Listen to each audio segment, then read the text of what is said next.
Today we're joined by Maxine Baptiste, powerhouse event planner and venue owner behind Occasions on Main in Lithonia, Georgia, and the TB Reflection Room. From crafting beautiful events to owning a space where memories are made, her journey is one of many that many dream about, but only a few achieve. Maxine, or Max, what I affectionately call her, and most people that know her, welcome to the Rogue Asset Podcast. Thank you. This is an amazing opportunity. Thank you for having me. Oh, you're looking glam as always. Of course, it's the Rogue Asset Podcast. I got to come correct. Exactly. And she showed up at the Rogue Asset with the red bottoms on, y'all, and all of that. You're funny. All right, Max. So we're going to jump into it. There's so much that, my audience obviously is looking to meet you and to glean from you today that we're going to jump right into it. Can you share the initial goals or challenges or a specific event that set you on the path of becoming a venue owner? Well, to keep it short, I'm originally from Canada, and how we initially met, I wanted to be in the music industry. Right. So a lot of trials and unfortunate no wins, I kind of fell into the event space. I never had it on my radar. I went to school to become economist, never on my radar to be in events. Mm-hmm. Actually, can I say a little bit of backstory? Could we do? Oh, absolutely. But when I initially met you almost like a decade ago, I was like making sandwiches in the day and going to studio at night. Mm-hmm. That's how I was paying for studio time. And I ended up working at the botanical garden, and I just fell into the event space. People asked me, can you help me? It was just almost like an organic talent that I didn't know I had. Mm-hmm, mm-hmm. So I kind of just went with the flow and manage other people's venues before I had the opportunity to get my own. Then again, I would never wanted to be a venue owner. Don't want the bills, the headaches. Right. But honestly, I was managing someone else's venue, and I've told the story before. I was making too much money, and they literally kicked me out. Literally, that's how it happened. And I just fell into ownership, honestly. I just saw the venue. I had no choice. I had like maybe 10 weddings that year that I had to find a space. Mm-hmm. And we just start looking, and then that's how I landed being an owner. So this part of my life was never planned. I just kind of went with the flow. Gotcha. So it wasn't a situation where you were in the middle of planning the events and you're like, man, this is bigger than planning events. Let me go get a venue. Never had it. I had zero aspirations to do it. I just felt like I was just being led. There was no other choice. It was like, okay, and people said you had a talent, you had a knack for ownership. Mm-hmm. I would go into other people's venues, package their packages, show them the P&L, help them with their demographics, attraction marketing, and I just did it naturally. Right. So I was always told that you should do your own thing, but I never set off to do it. It wasn't until my back was against the wall where it was an option where I explored. Well, back against the wall sometimes is the best alignment. It is. That drives you to success. It totally is. Definitely. Because when you're in a place of comfort, there's no alignment there. You're too comfortable. You're not taking the steps. Absolutely. No wins. And, sometimes it's not necessarily like I had goals elsewhere, but I do believe now in the time of my life where different versions of your life, you can set different goals. You don't have to have one goal for eternity. Maybe my purpose is to do business, different types of business, because I do have event planning. I do, not real estate guru, but I have rental properties. So it's just like, I feel like your passion sometimes leads you to business, but it can change throughout your life. Oh, absolutely. I think I'm a perfect example of that. Yeah. I went to college. First job, I was a banker. Okay. Through in college, I promoted, entertainment events, parties or whatever, led me to the music business. I managed gold and platinum records, and I'm in real estate, and now I'm a podcast. Yes, yeah, definitely. There you go. So There you go. Yeah, so it's always evolving. Definitely. And no telling. I'm, somewhere in my future, there's a tech company waiting for me. Hey, the time is now. Time is now. Right. So how do you feel that your event planning experience prepared you, though, for venue ownership? The responsibility of, as I said, I was able to take the experience from managing other people venues that did not know, like, example, how to really just plan it or do an event. So I feel like just responsibility of, especially when it comes to the finance part, like managing someone's budget and really shredding it to pieces and making sure what's allocated for what services they're paying for, led me to the opportunity to manage a venue. Because really renting and owning your own space is two different worlds. It's greater, more responsibility. Just as far as like making sure your mortgage, your lighting, your staff, that's a totally different beast. So getting that experience from event planning, managing smaller budgets, helped me to manage an actual building. Got you. I would imagine at some point there's some simulation and synergy there. So For sure. that was a good answer. So what was your vision when you first started Occasions on Main? My vision is just to make dreams come true. Honestly, we're known for always going above and beyond. Like literally, I have a rock star team, and we all think outside of the box. Mm-hmm. My vision as well is anyone coming in is just having a good memory, like a good experience. I could say 80% of my business is actually referrals. So that's the goal. Besides the decor and the linen and the centerpieces, I just want you to encounter the experience of, wow, we had a great experience from the beginning to the end, during even your guests. That's really really love when a guest leaves and says, wow, this was like an awesome experience, even though they just came for a baby shower, Right. So my vision always to come, once you come into that building, I want that energy to feel really welcoming. And I want you to feel like the VIP you are, no matter if you're spending 10,000 to 100,000, you're going to get the same experience. Gotcha. So, did you imagine the kind of clients or events that you wanted to host, or did that sort of evolve over time? It definitely evolved. Because as I mentioned, I wasn't, owning a venue wasn't the goal. I just kind of stumbled into it.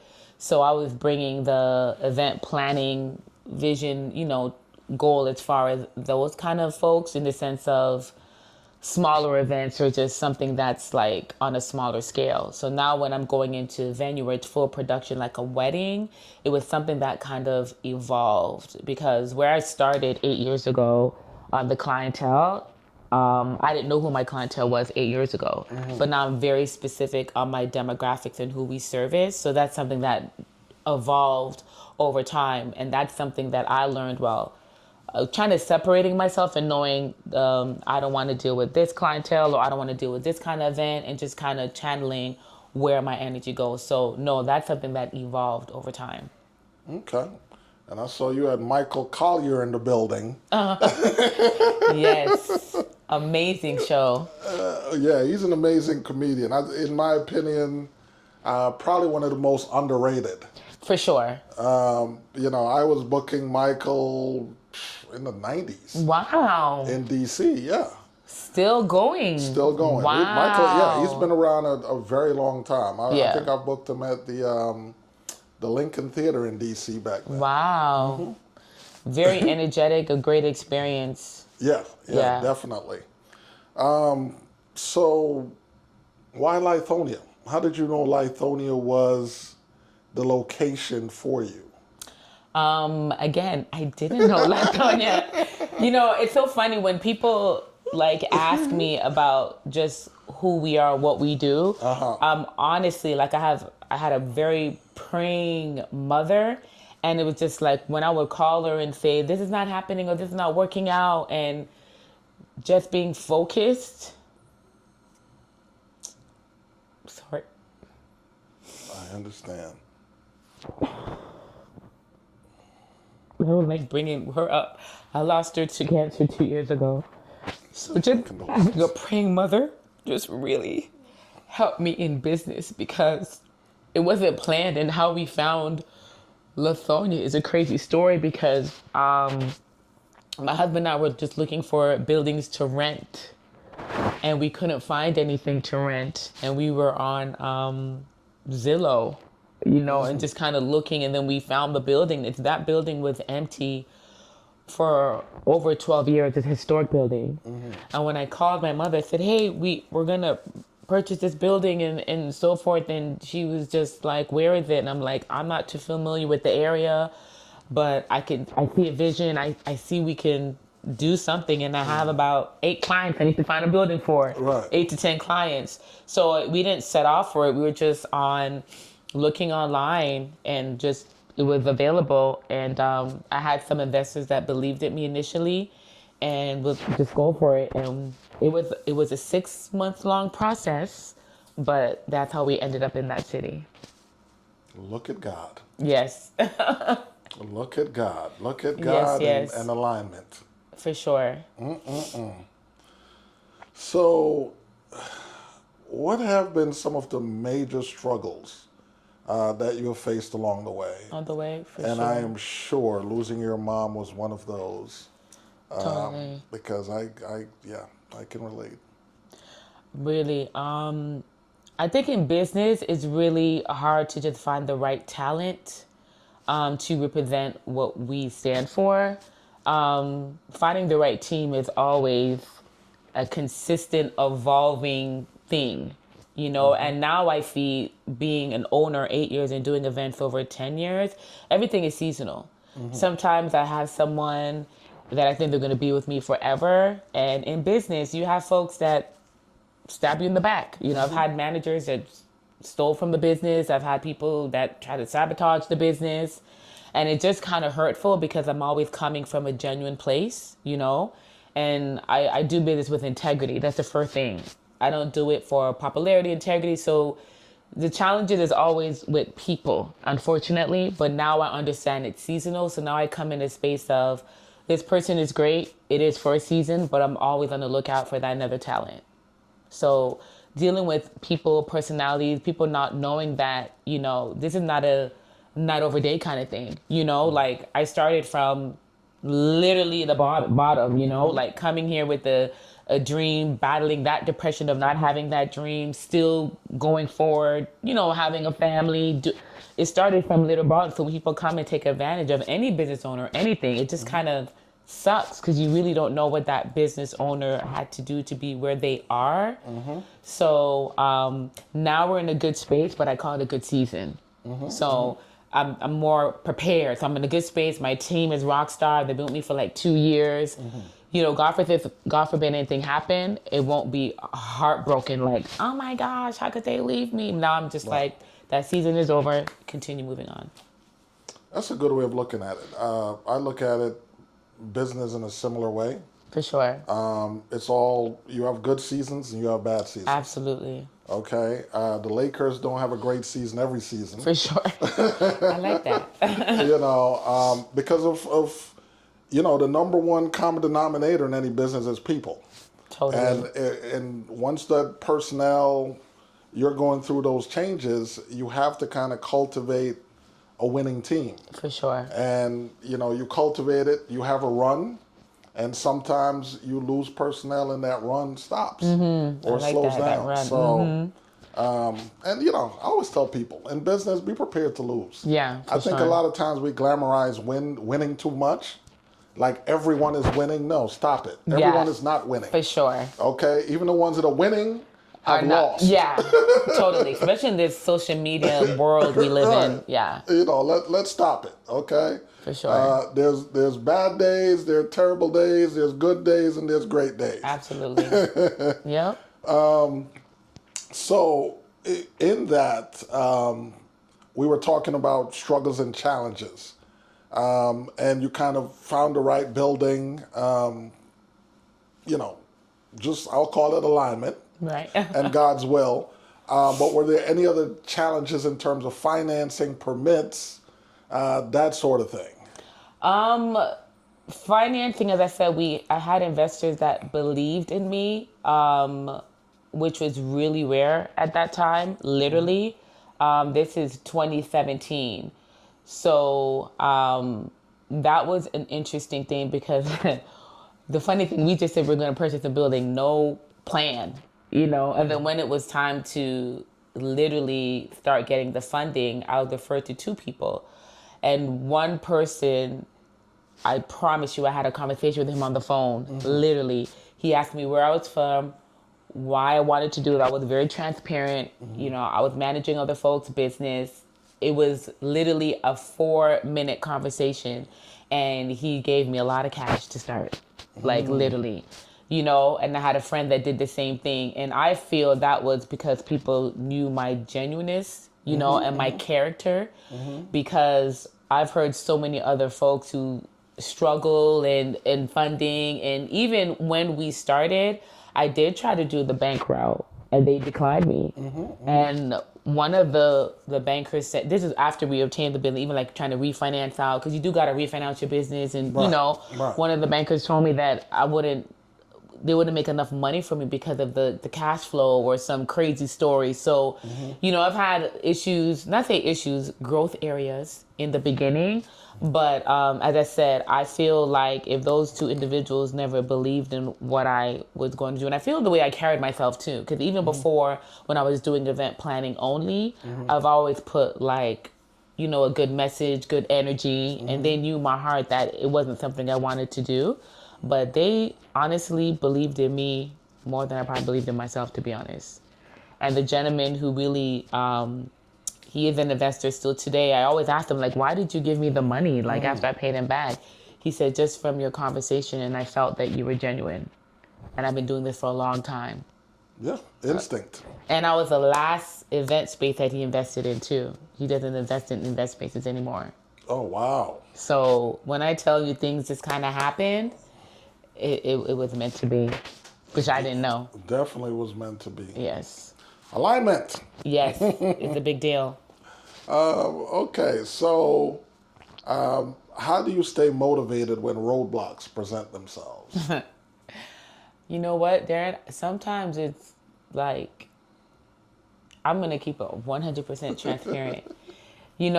Sometimes I'm not motivated. I take that time in those few days or hours to just say, it's it. I don't believe in like, you're always going to be a go-getter. You're always going to be inspired. You always get up in the morning. You're going to get up at 4:30. You're going to pray. You're going to meditate. You're going to work. No. And it's difficult, and especially with my mom passing, because she was like my cheerleader. I have a great husband as well.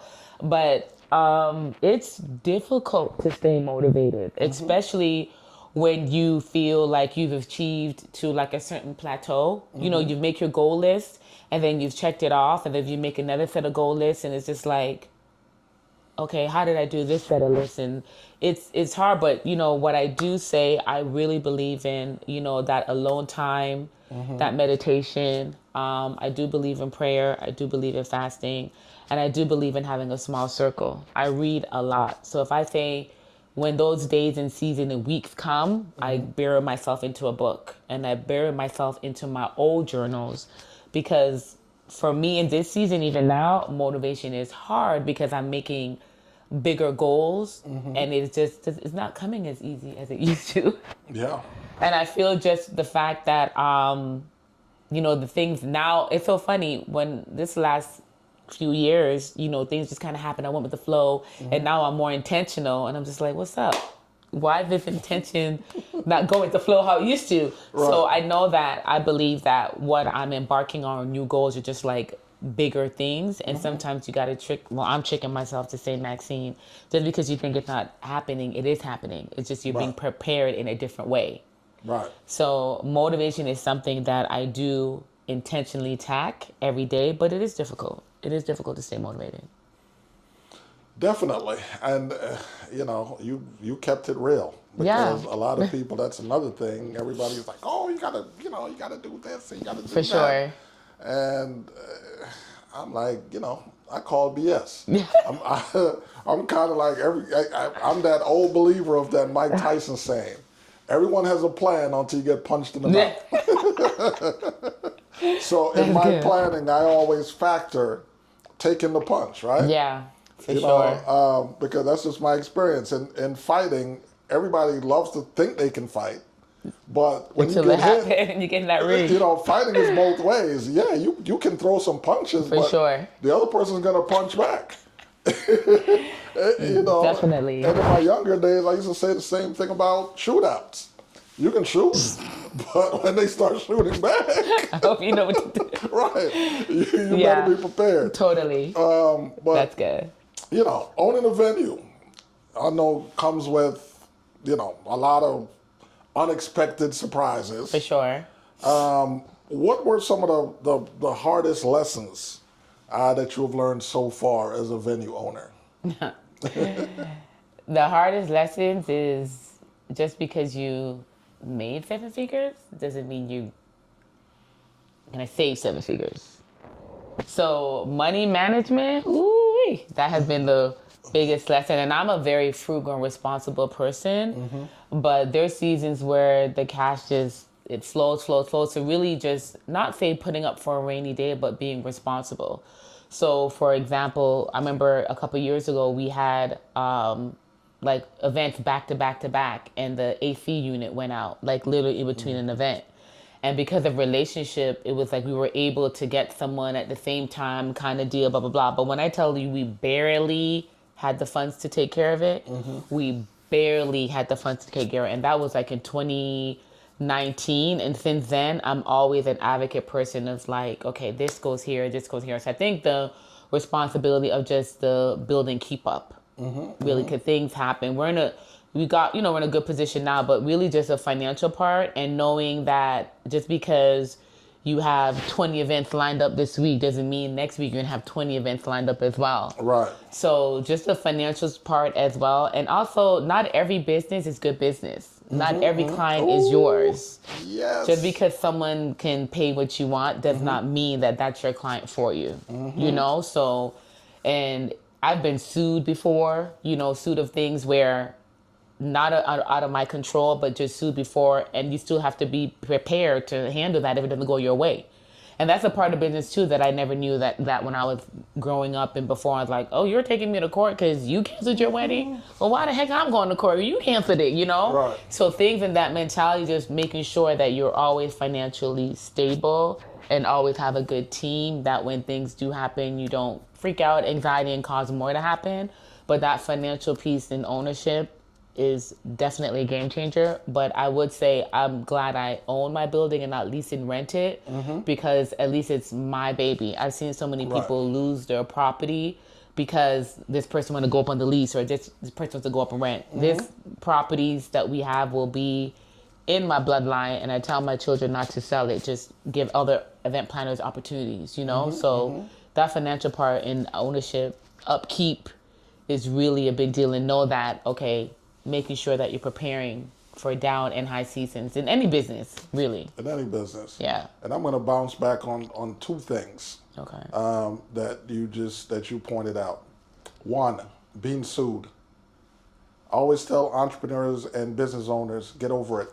It's a part of business. It's a part of business. Okay? It's a part of business. It's an inescapable.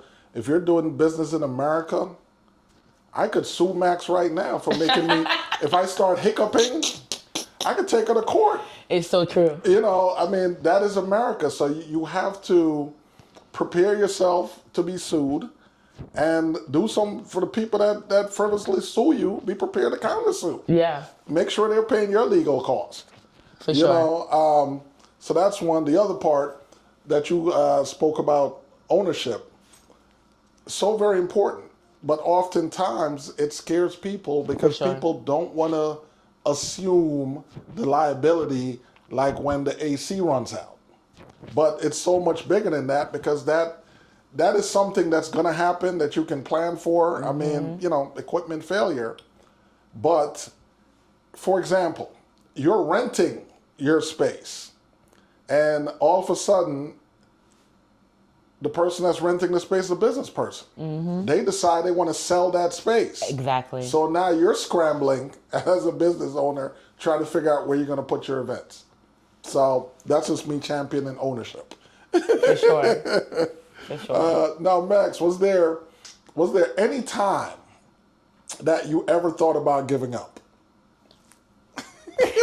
Yes, for sure. Even when business was good and I had a burnout, that's before the pandemic. Mm-hmm. I mean, I'm one of those persons, and I've lost persons from the pandemic, but I took advantage of that season as a break, a reset, you know?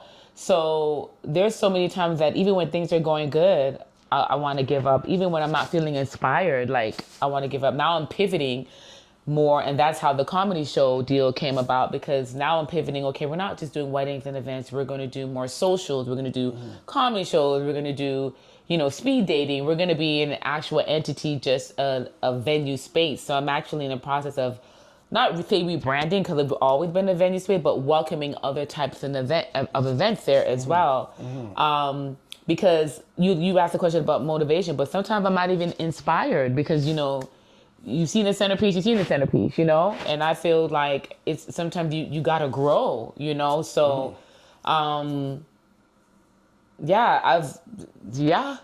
giving up is a good thing. But I remember before, when I used to feel like giving up, I would get like so hard on myself, and I'd kind of feel like ungrateful, because I'm like, oh my gosh, girl, do you know where you're coming from? But now I know it's okay, because it's not an ungrateful, it's just like, where I'm at right now, it's like growth. Maybe this time for you to pivot and move on. So that is a feeling that not as often as before, but totally. Yeah, just like, okay, I'm good. I'm still dreaming. I still, as I said, embarking on new activities. But if I were to stop doing what I'm doing, I wouldn't be happy. Even though I have a comfortable life, but I wouldn't be happy. Because I'm just not the female I'm just going to live life, and no, I'm always a go-getter. So I wouldn't be happy. Right. Yeah. Yeah. Sometimes we're sharks. If we're not swimming, we're not living. Yeah. So Occasions on Main at this point isn't just it's not just a space anymore. It's a brand. For sure. Okay. So what sets your venue apart in a competitive market? Just honestly, the service and it's the old school customer service. In this market, we are an all-inclusive. So when you do visit our venue, we handle everything. It's a one-stop shop. We have, if you want to spend the night, there is an Airbnb on the property. If you wanted to a wedding, if you wanted to catering, DJ, it's a one-stop shop. That makes us different. And we're 100% family owned. That makes us different as well. And just our service. You'll come in and see my daughter folding napkins, and we're really family-based oriented. And the services we offer definitely try to keep with the trend, but not so trendy. So I can post a wedding that we did like 2018, and you probably wouldn't know that it's not really now, because I try to stay away from the trendy stuff, but I know it's necessary. I do give the clients what they want, but definitely our service, and we're a one-stop shop. You can come in, write one check, and get anything you need, literally. Like even destination, we're literally a one-stop shop. Okay. So folks can actually book destination weddings too? Correct, yes. Okay. Now, do you think your personal story plays into how you market the venue? That's a good question. I'm gonna say yes, because I've worked with other owners and how they handle their business compared to, I'm more compassionate as a person, and sometimes call it out. Clients take advantage of that. Just who I am kind of deal, and I have an old school side of me that's in the past. But yeah, I'm compassionate, and I always, my family always says there's no emotion in business. I've learned that. Mentors tell me that. but unfortunately I fall to that sometimes. So, you know, I do kind of look out a little bit more because of who I am. And sometimes if somebody can't do something, I'm like, I understand, you know, but it's business. So, yeah, I do, unfortunately. And it's not like on a positive side, it's on the negative side. Like, you know, I've had scenarios in my life that I've gone through, and if someone gives me that similar story, I'm like, oh, okay, I understand. No, it's business. So unfortunately, it's not in a positive light, but yeah, Okay. it does. If that answers your question. Yes, it does. Yeah. It does. So you're still kind of managing the business on a day-to-day? No, I have a great manager, but I'm always there typically on Thursdays because we Okay. have our weekend meetings so that we'll go over the calendar for the week and for the month ahead. But I do always attend events though, because majority of my clients are demanding, so I'll come and say, hey. But I do have I have a person that answers the phone, sets the appointments. I do tours as well too. Okay. Because I am embarking on other things, but when I do have time, I'm also at the face of the business too. Okay. Yes. Yeah, because I was going to ask you, how do you handle managing day-to-day and being the visionary behind the business at the same time? No, I have a good team. So we're like, I always say like we're almost like a warehouse conveyor belt kind of deal. Like when we meet with the clients, we have our CRMs that really just manage everything, and then I have someone that just kind of execute, and then I'll come in and make sure they execute it accordingly. So our systems are really good. Gotcha. Yes. So how do you market your venues and attract the clientele that you do? I treat my previous customers really good. I said a lot of it is referrals in sense of like just gifting my previous customers. I used to be a fanatic with just Google ads and paid ads, but the industry is changing, you know, so a lot of the things that used to work before, like Facebook ads and all that, just for my business, it's not as effective for me in this season. So I usually channel like my clients. Like I have a very active newsletter. You know, I send gifts to my clients, previous clients, sometimes the flowers. So I really treat the clientele here. And I do advertise online, but not as much. Okay. As I said, I used to do like the wedding magazines and all that, but I don't do it as much. As you said, we're kind of known, but I have limited advertising. But I really just treat my previous clients really good for them to refer me. Makes sense. Okay. Okay, so as both a planner and a venue owner, what does it really take to produce a truly successful event? Organization. You have to be extremely organized, literally. When we plan events outside the venue, it's so much more difficult than planning in the venue because everything is, I have a store space in there, everything's in-house, but you have to be organized. You have to be organized. You literally, and that's the key to me in the success that we've had is organization. Not even the manpower, it's just organized. Once you're organized, literally like hour to hour, day to day, you know, labeling, you're good to go. Okay. And what is one behind the scenes detail that clients never realize is necessary for pulling off a successful event? When we're putting out the fires, we've had so many fires. Oh my gosh. We've had so many fires. I want to share, but I'm still in business, so I can't share. Come on, give us one little fire. Oh my gosh, I know. We've had so many fires, literally. But I have great clients. We've had so many fires, but you would never ever know, like literally. And sometimes even working with other vendors. You know, I could tell you this is before occasions I made. Right. Before managing, so this had nothing to do with us. Right. But I had a wedding in Winder, Georgia. This when I was an event planner, and the wedding is going on, and the caterer, it was a 200-person wedding, and the caterer was MIA. The caterer was paid in full. The caterer was MIA. I've been working with this caterer for years. Mind you, he's out of business. The caterer was MIA. We were prolonging the timeline. I'm in freak mode. Ooh. The caterer did not show up. The couple was asking what's going on. They never showed up. You know what we did?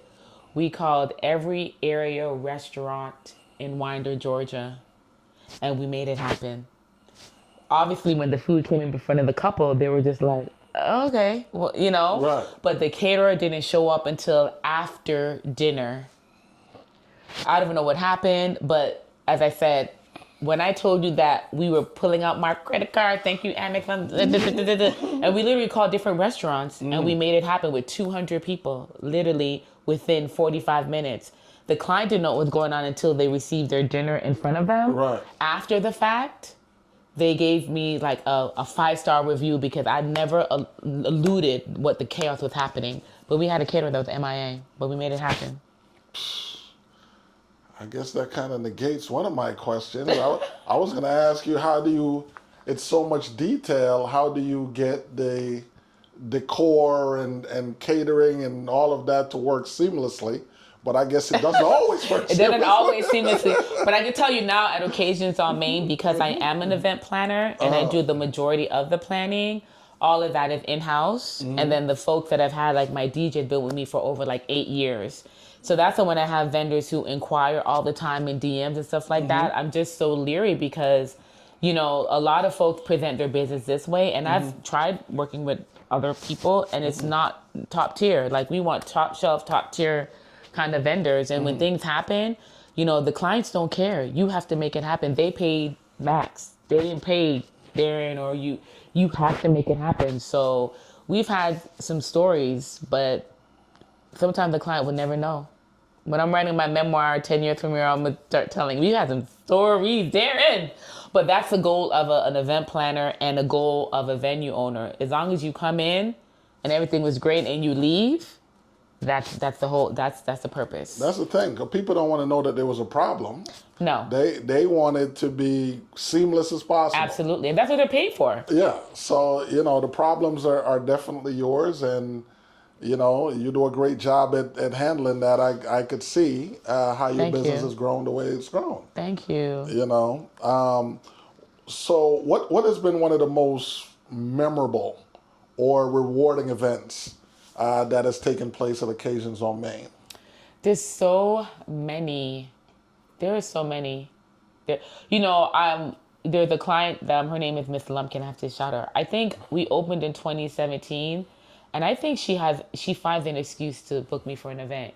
She books me at least every other year, family reunions, birthday parties. I just have clients that come for every occasion. I have another client, the Heiderkin family. The sister lives in Miami, and she found me here, and they choose me, and I feel the memories and people who really appreciate it, because you have two types of clientele, and I can keep it really real. You have folks that don't appreciate it and they do it for the gram, and you have people who really appreciate it, and when you do things that are over and above what they're paid for, you can really see it. You can see the appreciation. Right. So even this past weekend, I had a 70th birthday party. She's never had a birthday party before.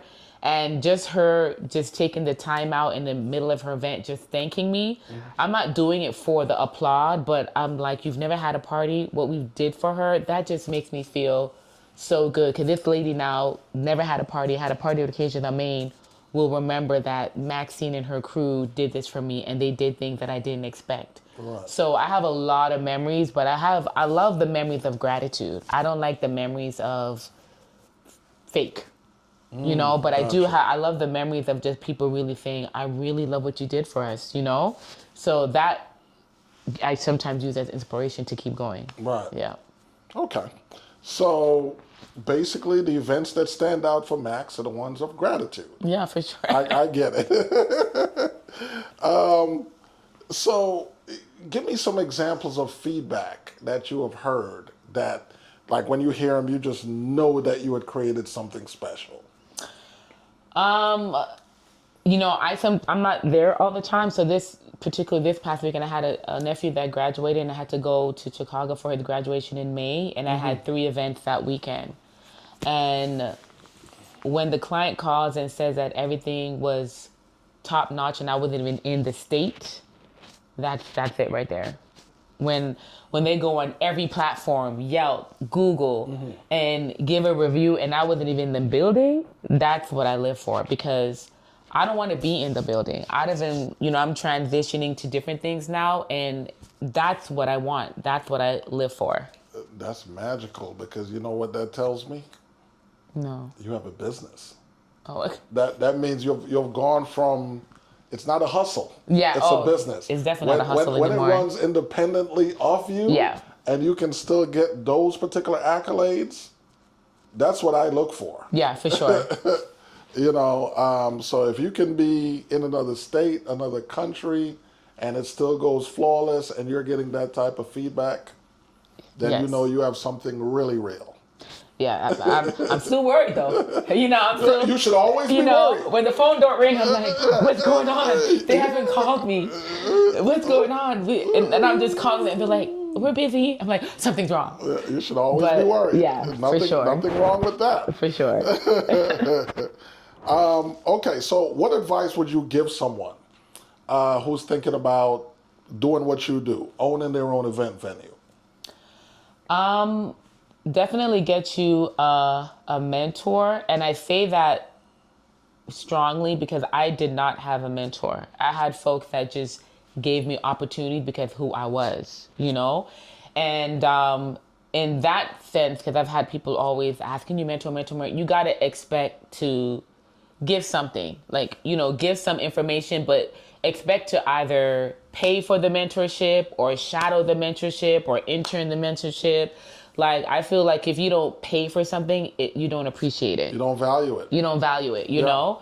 And I feel just, and I get people all the time. And actually, Darren, I say, if you want to shadow me for 30 days, it's going to be at least $5,000, literally.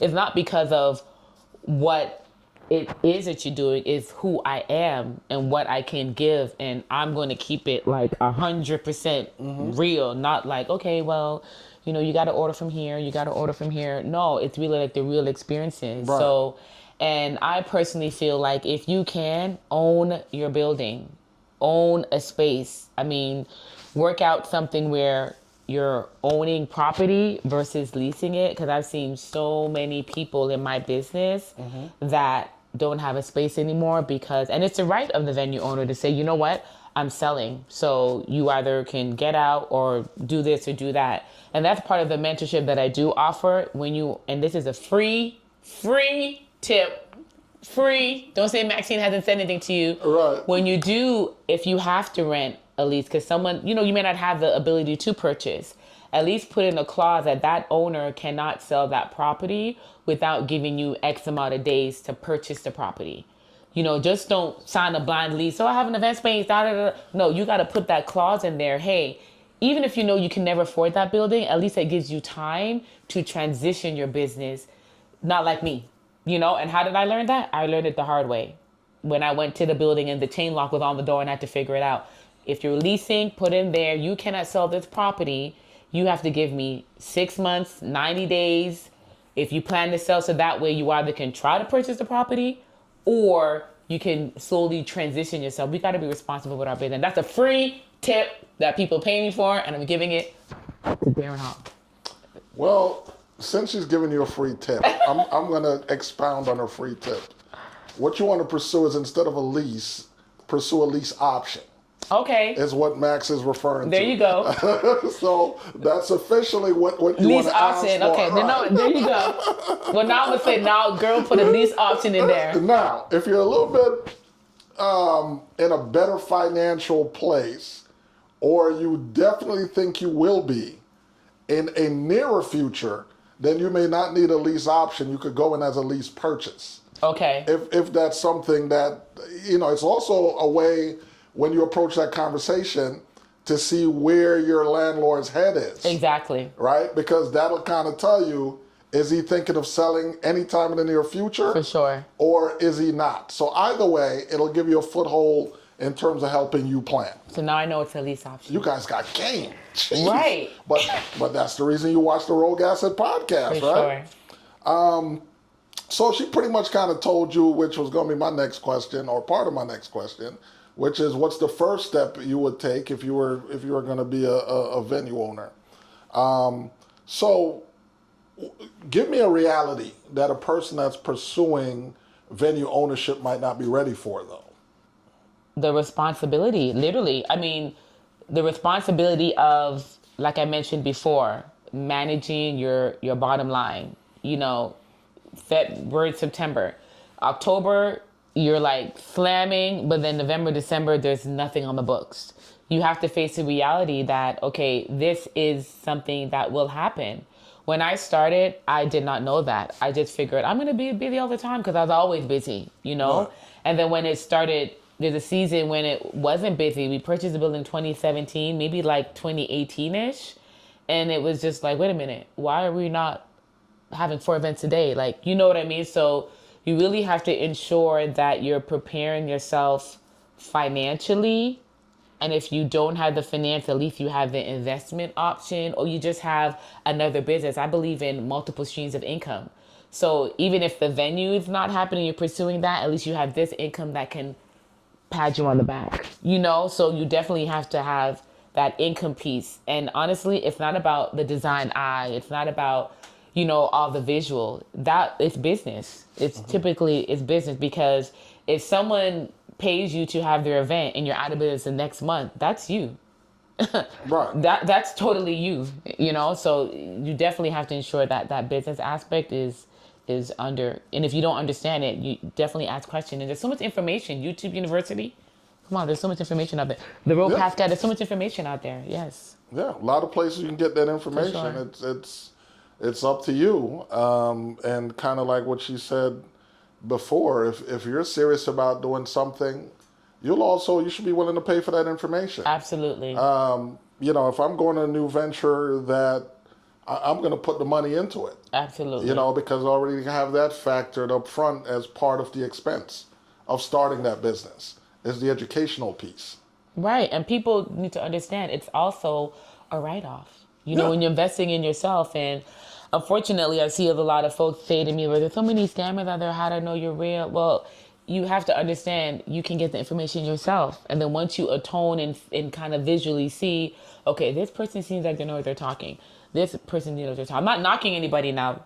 Yeah. I don't want someone to say she's talking about me now. Right. But at the same token, you got to pay for the information, but know what you're paying for with you doing research as well. Right. Yeah. And you have to choose, you know, there are different types of educators, right? For sure. There are educators that are actually in a space that do it or have done it. Mm-hmm. And there are educators that haven't been in the space, haven't done it. But you can't negate those educators either, because maybe they've done tons of study. Totally. Right? The equivalent of getting a master's or a PhD on that subject. For sure. And so I understand the fear about scamming, but you have to kind of quantify for yourself which one of those people you would like that information from. And that's your choice. Totally agree. So what are the biggest misconceptions people have about venue ownership? That it's easy.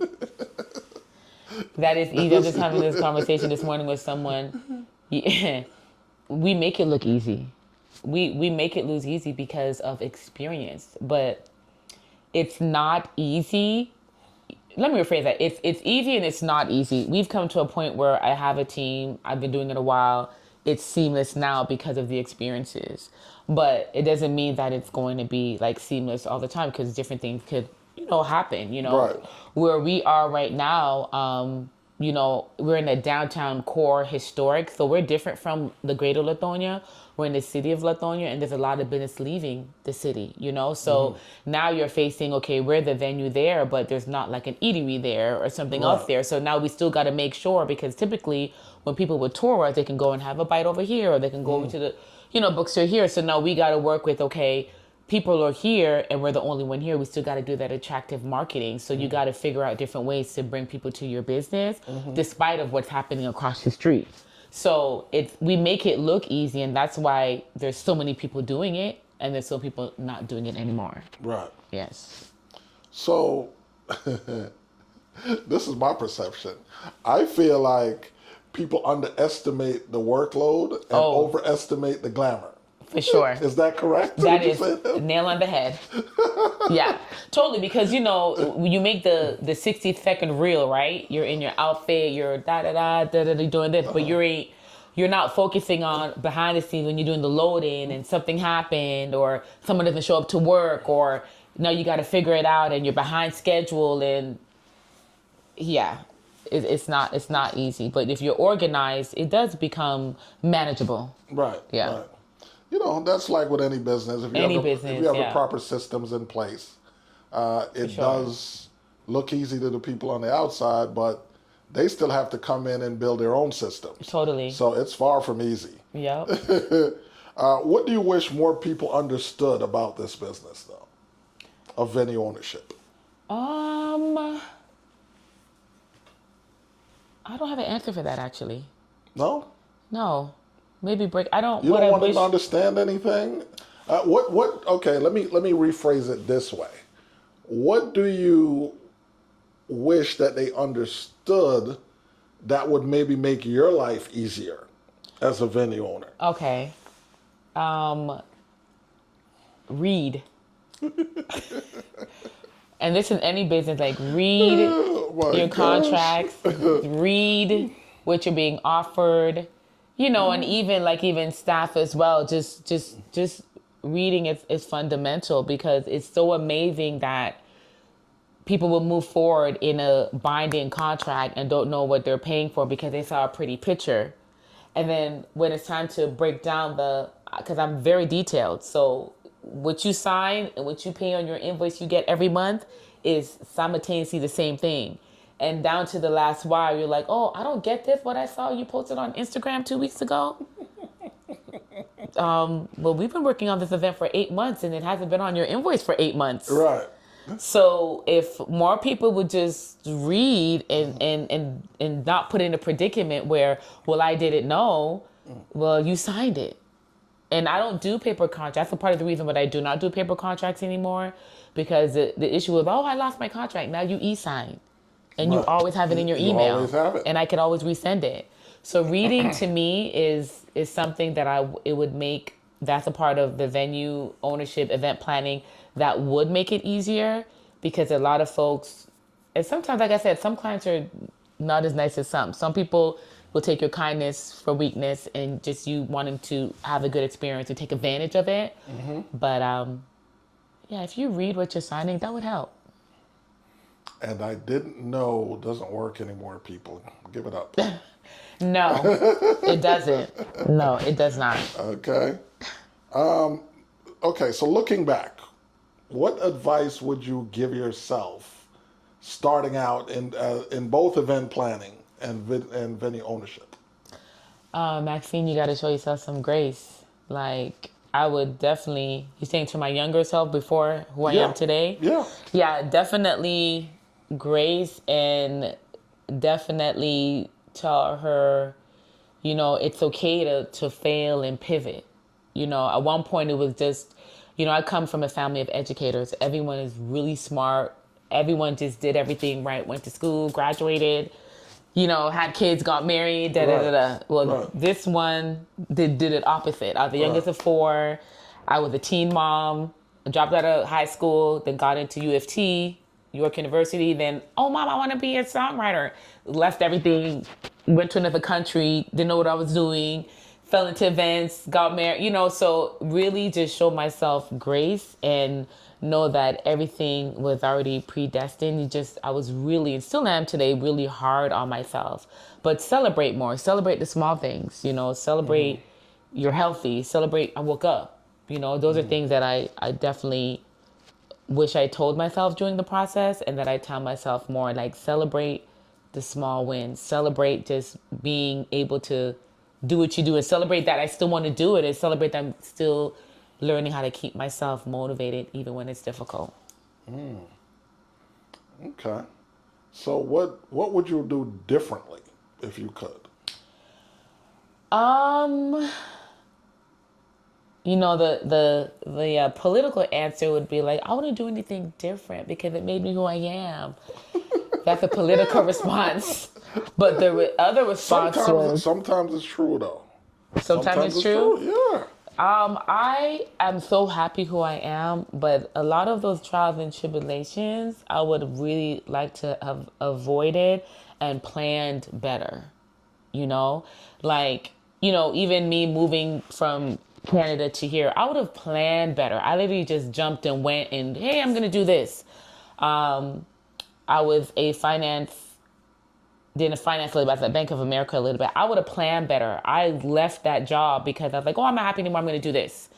You know, a lot of people say that was faith in this field, but I would have planned better. Like I would have maybe had 1 year of expenses, you know, before I quit to do entrepreneurship. You know, my last job was 2012, and you know, a lot of folks give me kudos and I'm proud of myself, but I really want to say I should have saved up a few more checks before I quit my job. Mm-hmm. You know, because a lot of things that I went through, I'm just like, oh, wow, this could have been avoided. So, like I said, I really just go with the flow and fell into a lot of things, but I would have just planned a little bit better. But, you know, I believe that if you didn't go through those things... Yeah. You wouldn't. You wouldn't. I sincerely believe that every experience, every trial, and every tribulation that you have ever been carves you out to become what you are. You're right. And to go to yet another level, you're going to experience more trials and tribulations that are necessary in order to shape you to be able to handle the next level. Yeah.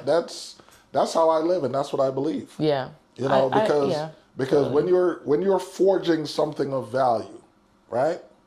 You ever seen a diamond before they start working on it? Yeah. You know, and I look at people the same way. Without certain experiences, you wouldn't have the confidence, you wouldn't have the knowledge, you wouldn't have certain perspectives. Yeah. In order to lead you to make certain decisions that you make along the way. For sure. Yeah. Yeah, definitely. I definitely can see that. I still want to avoid some of the pain though, but yeah, I definitely. Well, you know, that's natural as humans. We all want to avoid pain. What decision are you most proud of that you have made in life? Moving to another environment, moving to another country, and just chasing something that I didn't know. I'm very proud of myself for doing that, because I know people now looking back that wish they made the move with me 20 years ago, and they're still stuck. They're still doing the same thing, literally the same thing. Like, even sometimes I go home to visit, I'm just like, wow, you're still on the block.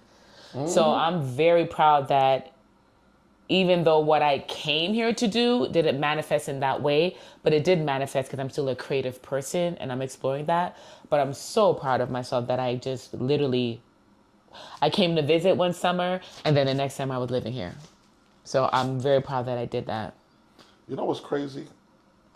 I no longer care about initial intentions. Really? No. I only care about end results. Because when I look back at some of the greatest companies that exist in America right now, none of them are doing what they were intended to do. But yet they're doing greater than they ever thought possible. That's true. Oh, that touched me. That's good. So that's good. And you know, and you're an example of taking that risk and going for what you're trying to achieve. Well, Max, I want to thank you for coming. This has been amazing. You gave us a look behind the scenes of venue ownership. You shared some awesome, inspiring lessons. Thank you. About resilience and entrepreneurship. So for anyone listening who wants to book one of your venues, and we didn't talk about the other venue that much, TB, we kind of did a lot of talking about occasions. That's a larger one, yes. Right, that is the larger one. Yes. But where's the best place for them to connect with you online? Instagram, Facebook, just Occasions on Main with an S, and we'll pop right up. Okay. And that's your best. Are you on YouTube? I'm on YouTube, but my event planner, the Maxby group is on YouTube. My event planning is on TikTok, the Maxby group. TB Reflection Room is on Facebook. That's a smaller space, But once you link to the occasions, I mean, it just channels out all the other, since they're all in the event industry. And what about your coaching? Coaching, that's the Maxby group. I am not accepting clients at the moment, but you can always slide into my DM, and I'm always willing to answer questions. All right, and thanks for tuning in to the Rogue Asset Podcast. You can find us on all social media outlets, Instagram, Facebook, LinkedIn, all of them. And the podcast is available on all of your favorite podcast outlets, Spotify, Apple, Amazon, all of them. So please like and subscribe, follow us. We will see you next time. Roll goodbye.